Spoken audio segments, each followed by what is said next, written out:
Welcome to the first lesson in Marketing Tactics and Trends. In this lesson, we'll learn all about personalization and data-driven marketing. Now, you probably have a solid understanding for the most common marketing tactics used in pharma brand marketing. So in this section, we'll focus on what's new and innovative. First, we'll start with data-driven marketing, and then we'll cover how traditional channels like television are changing with streaming video and online TV. We'll wrap up with a review of emerging channels like text marketing, social media, and point of care digital. In this lesson, we will talk about the way data can be used to make marketing messages and content more relevant for the target audience. At the end of this section, you will be able to understand the data options for driving marketing content and how to select the right one, direct the creation of dynamic content with your creative team, create a strategy for getting the content through the MLR process, map out the measurement approach for your data-driven tactics. Let's get started. Companies outside of healthcare have been using data to personalize their marketing and consumer experiences. At its most basic, personalized marketing is using data to drive the targeting and the content so that each marketing piece is unique for each target audience member. Think of the old direct mail letters that were addressed to you and had your name at the top of the letter. That is a super basic example of data-driven marketing.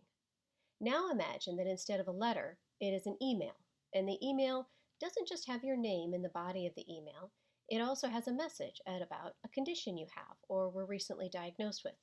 Now imagine that email has an image of a street sign that shows two street names. One is Better Health Drive, and the other is your street name. The headline might talk about turning the corner toward better health. The background of the street might show a street in Boston because that's where you live. The call to action at the bottom of the email includes a link to a coupon that is pre-filled with your name and address ready for you to print out. There's also a link to register for an educational session being held at your local health center or clinic. This is one simple example of how content can be driven by data. That example used a database, a set of business rules, and creative content options to produce that highly personalized email. The power of personalization is that it feels more relevant to you. You are likely to read it even if you aren't sure you want to try the product being advertised. We are inundated with ad messages. Digital marketing experts estimate that the average American is exposed to 4,000 to 10,000 messages each day. In the 1970s, that number was estimated at 500. Do you remember seeing 10,000 messages yesterday? Probably not. That is because our minds are excellent at filtering out what isn't important to us. That slight movement at the corner of our eye, is it danger? Our brains quickly assess that it is a bus heading in the opposite direction and ignores it, often without us even consciously realizing it. But if that is your bus and you've just missed it, your brain will draw attention to it and you may try to run after it. This is the filtering process that our brains go through every day. As we filter ads each day, our brain quickly makes a similar assessment as the bus. Is this relevant to me? Does it contain any information I need or could use? If not, the ad is thrown out of your memory and you don't even register that you saw it. That is the way many ad messages fail to impact their targets. One simple way around this filtering mechanism is repetition. That is why media campaigns don't just show an ad once, they show it multiple times. The rule of thumb is that an ad needs to be seen 3 times before the person registers seeing it once. Then they have to see it, as in registering that they have seen it, 3 times before they take action on it, if it is relevant to them. So that's 9 exposures on average.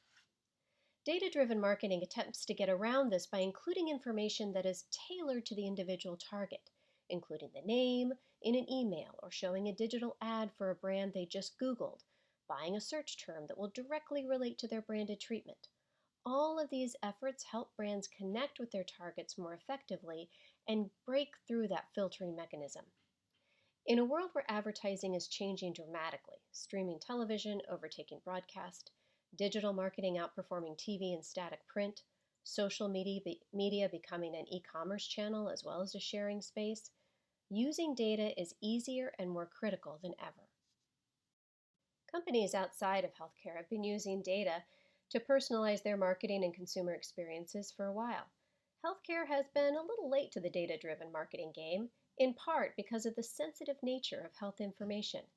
It is one thing to be online researching a vacation to the Bahamas and then the next day seeing an ad about discounted airfare to the Bahamas. It feels helpful and timely. It is something else entirely to have the same thing happen when you are researching a concerning symptom or medical condition. So, using data to personalize pharma marketing requires some important considerations. The first is to select data that's not viewed as too personal to make the message and the experience feel more relevant. Think about things like geography or address, things that feel more publicly shared. The second is use data at an aggregate level when dealing with health information, and don't make assumptions. Only use personalized data when the physician or patient opts in and shares the information. Once they have given you the permission to access their data, then you can start to personalize the message to that person. So let's talk about each of these types of data sets. Each of the three types of data we just reviewed can be used for generating personalized marketing messages and campaigns. It is important to consider the three types of data when setting up a strategic marketing plan for your brand. Let's go over each in detail. First, there's general data. Now, this is usually gathered from information that is either publicly available, like your address, or something that's been gathered through large surveys or cookie data. You can buy large data sets of consumer information from companies like InfoUSA and Shopper Sciences. They can provide information on a wide range of types of customers. They compile their data sets through a series of surveys, cookie monitoring, and targeted promotion. These services offer information about how consumers who are interested in wellness and health behave in other areas of their lives. Are they more likely to travel? Have they moved recently? Shopper data like that, gathered by companies like 110 Data, provide information in aggregate about consumers. Do you want to target people who have seasonal allergies? Shopper data can tell you that what websites these consumers go to more than others, and when they're likely to watch TV and what types of programs. They can also tell you what the last major purchase they made and where they went on their last vacation. InfoUSA has lists of consumers by interest type. You can buy a list of consumers interested in beauty products who have purchased a car in the last 30 days. Want to let people who are interested in wellness and exercise know about a new weight loss medication? Clearinghouses like these can help provide the data and contact information, emails, and addresses to help you reach your targets. Companies like Catalina can tell you about the shopping behavior of millions of US consumers and what products they buy, when they buy them, and how often they buy them. Grocery store and retail behavior can help drive your digital campaign and give you insight to customize your message and content to a specific set of customers. This type of data is especially helpful when working with a brand that may be offering a solution to a treatment that's typically used by over the counter medications. Understanding the types of shopping behavior that customers have for over the counter medications can inform the types of behaviors that you might see when they come to your prescription brand. The next kind of data you can use is health data. Now, there's many kinds of health data available. Prescription claims are captured by IQVIA, formerly IMS, and Symphony Health. They provide information on how many consumers are on certain medications and detailed information about which physicians write which prescriptions. This information is used extensively by pharma brands to get a sense of the market, inform health professional targeting strategy for the sales team, and to track the growth of their brand in the market. You can use this kind of information to inform the focus of your content and major areas of creative messaging. Another type of data is medical claims. Medical claims is available through companies like Optum and others. This is sometimes referred to as real-world evidence, or RWE. Pharma companies will get this data set and analyze it to find patterns in patients with conditions and comorbidities. They track how long they stay on a particular medication, or determine how many medications they typically try as they seek one that is right for them, the type of physician they see, and other insights. Because it is such a large data set and so costly to acquire, usually medical claims of approximately 5 million people for more than 5 years are included in the data set. So there is a separate team at pharma companies who often specialize in analyzing this data and finding patterns and insights. Another term for this data is called longitudinal data because it allows you to look back over time for a specific set of patients to find commonalities in their behavior. There is also reported health data through surveys like Kantar's MARS database. MARS is a research study. It's conducted twice a year by Kantar with 20,000 adults. The survey captures healthcare, pharma, and media consumption behavior data. It is so large that it is statistically relevant for the overall population. So, if you want to know what kind of websites people with diabetes who are on a specific medication visit, this data set will tell you. It goes beyond what you can find in shopper data and focuses on thousands of conditions and treatments. MRI is another data set available through Kantar and it focuses on magazine consumption.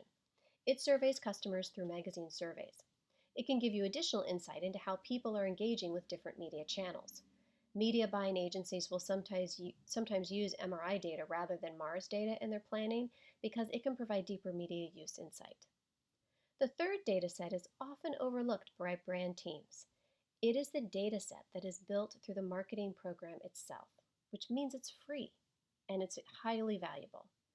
In all CRM programs, for example, there are registration and input forms for consumers and physicians to sign up for the program. This data can be mined to understand who's engaging and how they heard about the brand.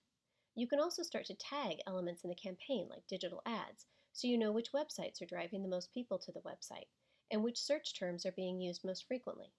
Knowing which messages and content targets are responding to is also helpful data. Combined together, this kind of data can help optimize content and message strategy. Yet it is often left out of the data mining exercise. Knowing what is engaging targets can help creative teams develop better messages and should be examined closely. Coupons and copay card data is also highly useful, yet it's often not mined effectively by brands. When deciding on the kind of data program you're creating, the first step is to ask about the data the brand has available to them. Asking the right questions about 3 types of data can help you develop a program that is more strategic relevant to brands and more effective in the market. Once you've selected the data, the next is to decide who you're going to talk to. Now, designing for data-driven content means you have to understand who you're designing the content for and what their interests are. There are several ways to think about the way to design content, and the first is through customer segmentation. In a consumer segmentation, a quantitative survey is conducted among patients who suffer from a particular condition, one that your client's brand treats. This study analyzes the total market of people who fit the criteria of the client's target and do 2 things. First, the study sizes the market for each particular segment. In our example on this slide, the proactive healthy segment is 25% of the market.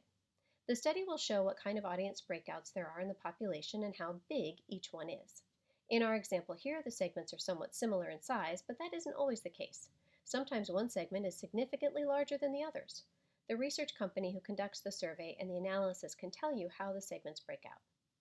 The second thing a segmentation does is it characterizes each segment. Knowing what makes each segment different will help you create content that can be specific to that segment.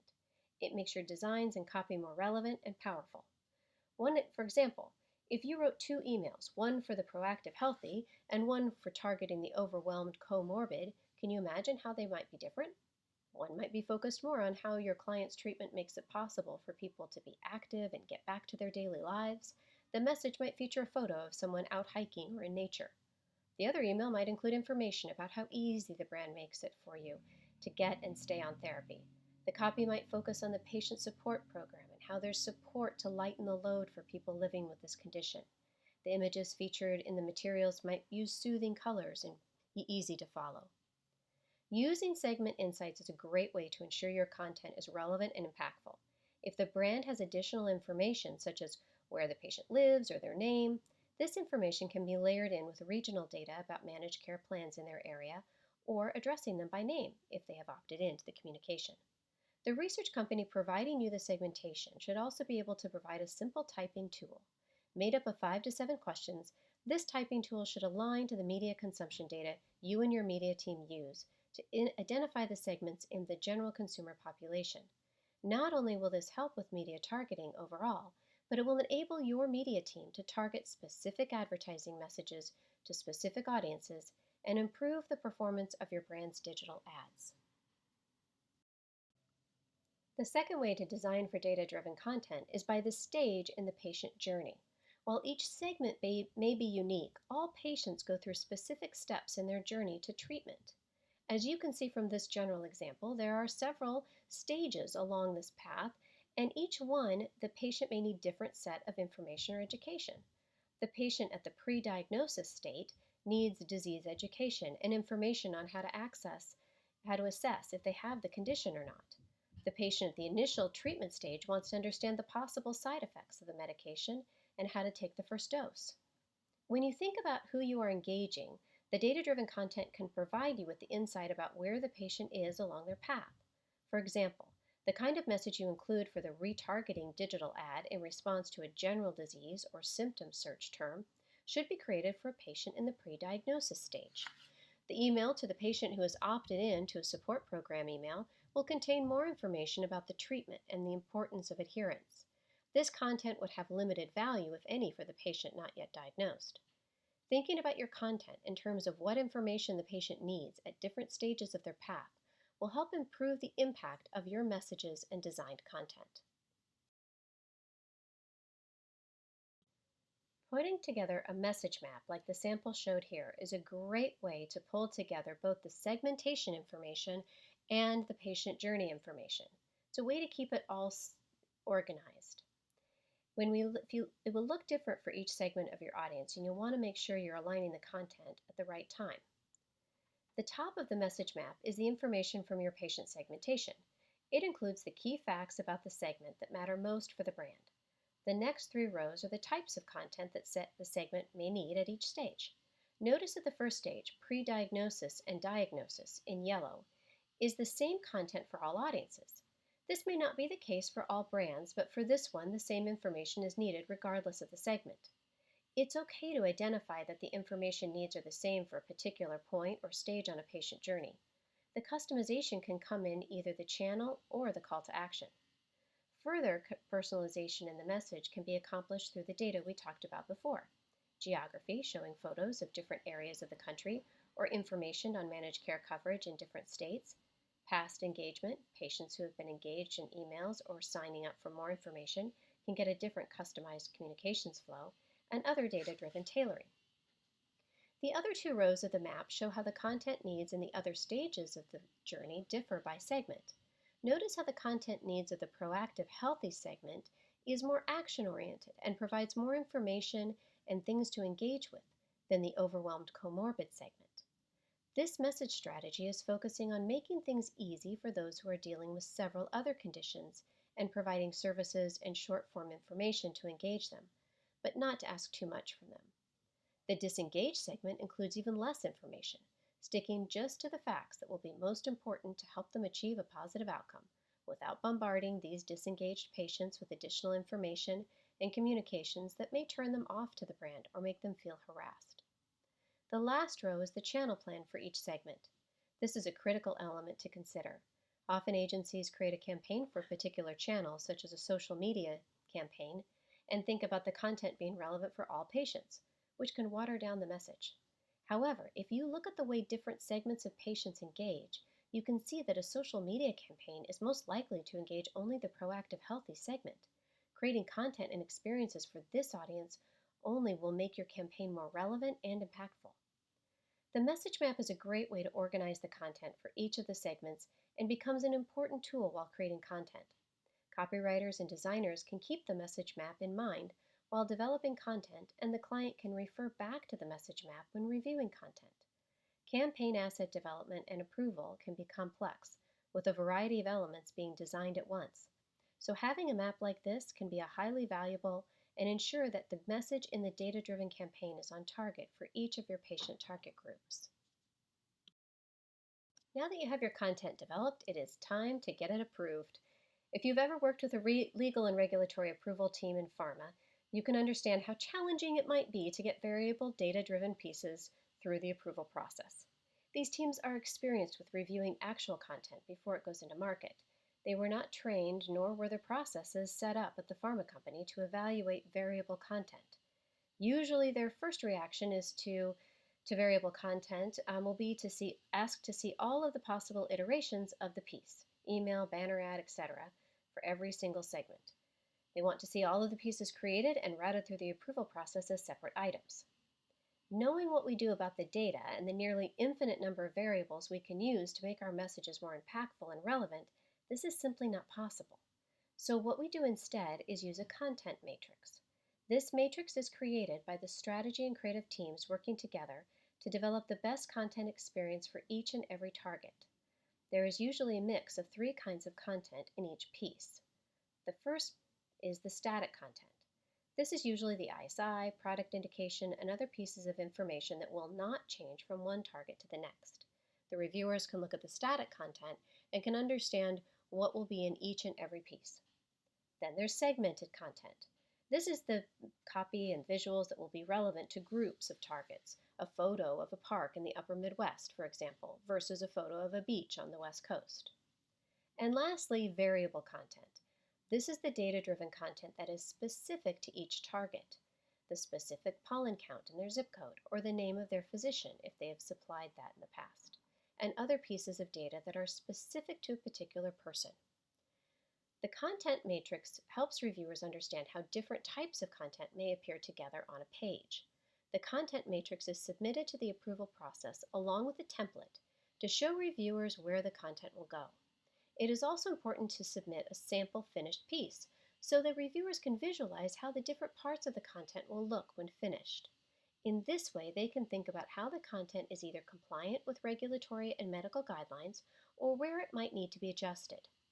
Sometimes you still run into challenges in the approval process. To avoid these challenges and make sure you're creating materials that will move smoothly through the approval process, involve your medical, legal, and compliance teams early. Review the concept with them and the data sources you are using. This way they can learn about the project and help anticipate trouble spots as you move forward with development.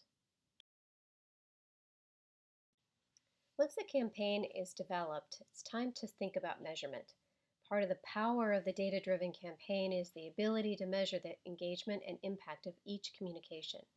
Much of data-driven marketing happens through digital channels like online display ads and email, which means you can also measure the impact while the campaign is in market. Making changes and optimizing the communications journey dynamically is one of the benefits of these types of campaigns. Thinking about measuring the campaign should be done at the beginning of the campaign, shortly after creative has been kicked off.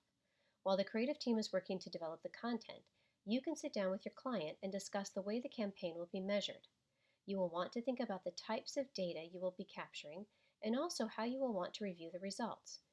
Do you want to see how many people come to the website from clicking through an email they get? Do you need to be able to identify the segment of the target from others? How much do you want to know about which content interests the target?